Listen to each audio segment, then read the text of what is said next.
नमस्कार मित्रांनो, नर्सिंग न्यूजच्या चॅनलवर तुम्हा सर्वांचं स्वागत आहे. आज बघूया आपण community health nurse jenny first year आणि रनिंग फर्स्ट इयरमधले टिपालिया 5 मार्कासाठी प्रश्न विचारला जातो. कोल्ड चेन बघूया. शीतसाखळी.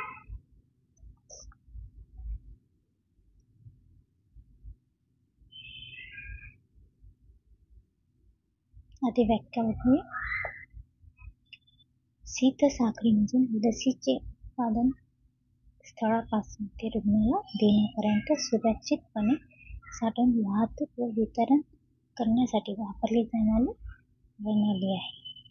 या प्रणालीत लसींना योग्य तापमान ठेवून त्यांची गुणवत्ता कायम राखली जाते.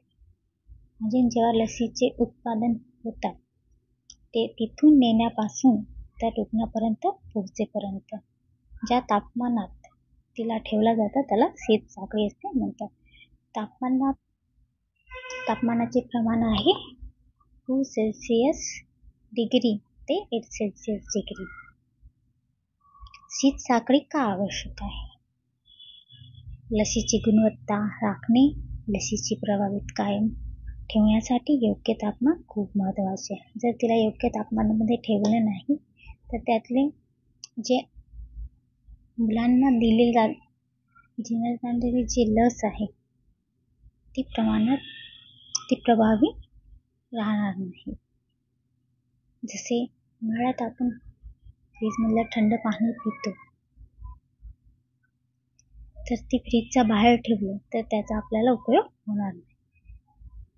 उष्णता किंवा थंडीमुळे लसीची गुणवत्ता कमी होऊ शकते. त्याची गुणवत्ता कमी म्हणजे त्याची जे काम करण्याची क्षमता आहे ते राहणार नाही. सुरक्षितता. योग्य तापमानात न ठेवल्यास लसीमध्ये बॅक्टेरिया वाढू शकतो, ज्यामध्ये रुग्णाला संसर्ग होण्याचा धोका वाढतो. शीतसाखळीतील प्रमुख घटक. लसीची साठवण. लसींना योग्य तापमानात साठवण्यासाठी रेफ्रिजरेटर, फ्रीजर आणि इतर साधने वापरली जातात. वाहतूक. लसींना एका ठिकाणाहून दुसऱ्या ठिकाणी नेण्यासाठी विशेष प्रकारची वाहने आणि कंटेनर वापरले जातात. वितरण. लसींना रुग्णालय, आरोग्य केंद्र आणि इतर ठिकाणी योग्य प्रकारे वितरण केले जातात.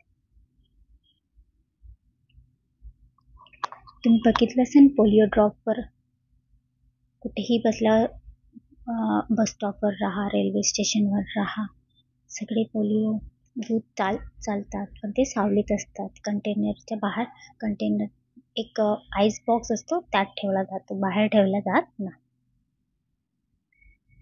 शीतसाखळीचे काळजीपूर्वक पालन केल्यास लसीकरण कार्यक्रमाची प्रभावीता वाढते आणि अधिकाधिक लोक सुरक्षित आणि प्रभावी लस मिळू शकते. लसीकरणामुळे जे समोर होणारे रोग आहे त्यांना आळा बसू शकतो. चला मित्रांनो, हे सगळं वाचून घ्या म्हणजे तुम्हाला चांगलं आणखीन कळेल.